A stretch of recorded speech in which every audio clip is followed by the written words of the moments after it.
السلام علیکم ورحمۃ اللہ وبرکاتہ۔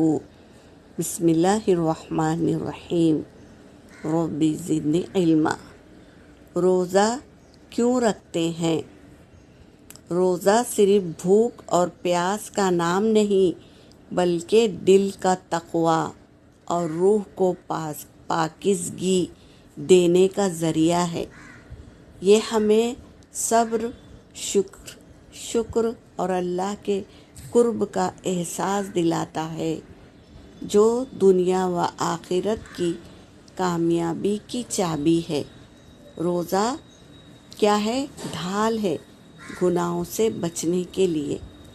تو روزہ اللہ کو بہت پسند ہے۔